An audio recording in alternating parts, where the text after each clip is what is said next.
Alors, quelques mots sur Un roi sans divertissement. Alors, Un roi sans divertissement, donc on se retrouve avec un personnage, je change de lunettes, donc un personnage qui est Langlois, qui est commandant de louveterie, qui se retrouve à être amené dans une bourgade. Je fais vraiment très simple, Oui, oui. parce que en fait, il y a dans cette bourgade un criminel. Ce criminel, comme par hasard, il s'appelle Monsieur V. Point. Parce que Monsieur V. Point, c'est vous, c'est moi, c'est tout le monde. Donc au départ, on ne sait pas que c'est tout le monde. Hein. Donc évidemment, parce que ça ne serait pas drôle. Donc en fait, Langlois, il arrive avec ses belles bottes, parce que Giono adorait le cuir, les bottes bien astiquées. Donc tous ces personnages sont très très bien habillés. Et donc il vient en commandant de louveterie, et puis il se pose dans un café avec une dame qui s'appelle Saucisse, qui est donc la dame qui est dans le café de la route. Donc elle s'appelle pas Saucisse pour rien, parce que c'est une ancienne prostituée, et donc elle est tenancière de ce café, et donc évidemment ça va flasher avec Langlois, parce que il est beau garçon, mais Langlois, bon, il marche pas dans la combine. Et donc ces deux personnages assez particuliers, donc ce Langlois qui est quand même imbu de lui-même au départ, hein, qui est dans ses belles bottes, quoi, il est bien dans ses bottes, et Saucisse qui est au petit soin avec lui, et tout va bien jusqu'au moment où on va lui demander d'aller chercher ce monsieur V. Alors ce monsieur V, il est particulier parce qu'on le traque, hein, on le traque un peu partout, mais à un moment donné, je fais très court, hein, parce que sinon on n'en finirait pas, mais à un moment donné, ce monsieur V, il va réussir à être suivi par un des personnages du roman. Et ce monsieur V, on va s'apercevoir qu'il habite un petit village avec sa femme, et qu'il s'ennuie sec, quoi, dans ce petit village avec sa femme. Et en plus, il faut se dire que la contrée est couverte de neige, donc on a du blanc partout. Du blanc partout. D'ailleurs, l'illustration, donc la première là, de couverture du CD, est tout à fait significative. On a la neige, le blanc, le silence, et c'est vraiment l'ennui absolu, quoi. Et Monsieur V, vraiment, il n'en peut plus, quoi. Alors, il ne sait pas comment se distraire parce qu'il n'y a rien à faire. Donc, il n'y a vraiment rien à faire. Et c'est là où on a le monstrueux gionien qui apparaît, parce que au lieu d'aller jouer au dé, ben, qu'est-ce qu'il fait? Lui, il se dit ah, j'adore quoi? Le sang, la couleur du sang sur la neige. Ouais, c'est beau, c'est beau. Parce que en fait, c'est là où on rencontre Giono dans cette œuvre Un roi sans divertissement, parce que la couleur chez Giono a une très très grande importance. Les contrastes, la couleur, la luminosité, l'absence de luminosité, le gris, le rouge, le jaune. Hein. Donc en fait, là, ben, ce monsieur V, ben, il se dit, ben, quoi? Bon, je vais tuer. Alors, c'est pas marrant de tuer des grands costauds, parce que monsieur V, il n'est pas spécialement grand costaud. Ben, je vais tuer des femmes. Bon, tant qu'à faire, je vais tuer des femmes, mais à la chair blanche, à la chair laiteuse. Parce que bien évidemment, c'est plus agréable à tuer, parce que c'est beau. C'est ça, Giono. Hein. Il a quelque chose de barbe bleue, ce monsieur? Eh bien, barbe bleue, oui, parce que malgré tout, Langlois, il va se trouver en face d'un personnage, monsieur V, comme vous et moi, qui accumule, mais c'est là où on a aussi le monstre gionien. Il ne se contente pas de tuer des jolies femmes, des petites jeunes filles, parce que elles ont la chair fraîche. Il tue et il les accumule toutes sur le fait d'un être. Il les entasse. Bon, évidemment, on ne voit pas. Tous les cadavres sont là-haut. Donc évidemment, Langlois, il ne voit pas, il ne comprend pas. Et puis, bon, à un moment donné, il se dit, il va falloir que je le traque, hein, je suis là pour ça finalement. Hein. Donc il fait une petite battue au loup, parce que lui aussi, il commence à s'ennuyer dur hein, dans le village. Hein. Ça commence à lui peser aussi. Hein. Saucisse, point, la neige et point. Donc là, ça commence à être un peu fatigant.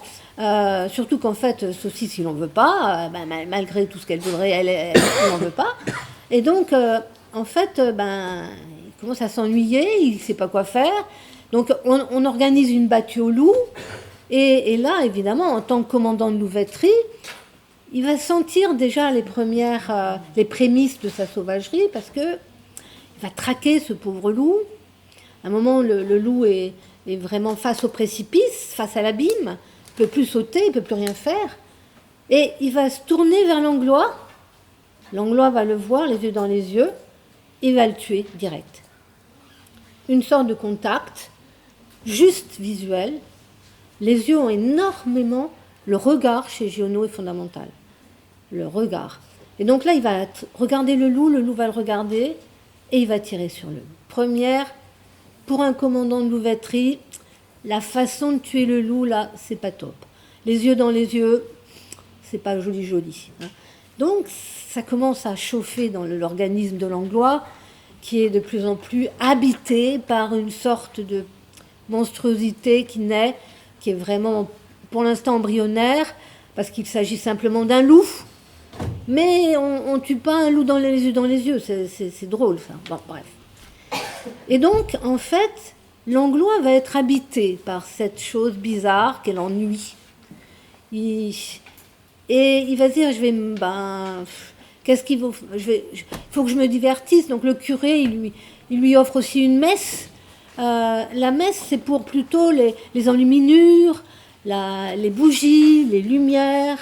C'est pas la notion de messe, en fait. C'est la notion de divertissement. C'est les odeurs. Il y a chez Giono, en fait, toute une configuration des sens qui sont tous mêlés. L'odorat, la vue, le toucher. C'est véritablement très... Tous ces sens sont conjugués, se conjuguent entre eux. Et donc la messe, c'est ça. C'est la vision des bougies, des candélabres qui brillent. En fait, c'est ça. Et puis ça marche pas. Ça suffit pas. Et donc, en fait, ce Langlois, il va être finalement de plus en plus habité par quelque chose qu'il découvre en lui.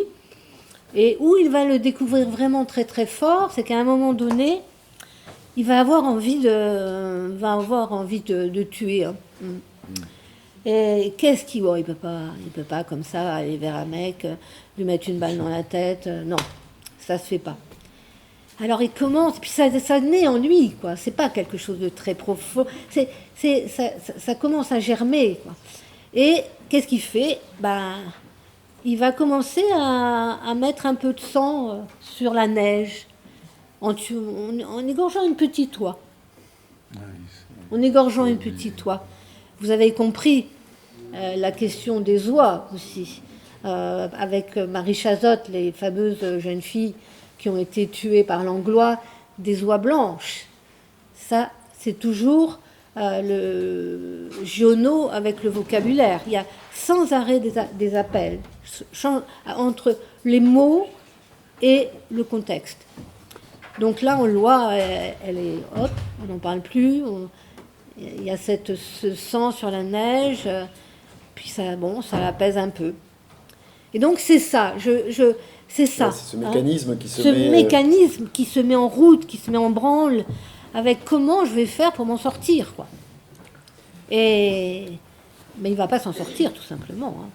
Hein. Donc je vais vite. Alors à un moment donné, il va poursuivre Monsieur V, parce qu'il veut comprendre, parce que quand même il veut comprendre Langlois. Qu'est-ce qui m'arrive ? Je suis commandant de louveterie, je suis dans un grade très important, j'ai mes belles bottes, j'ai mon beau costume.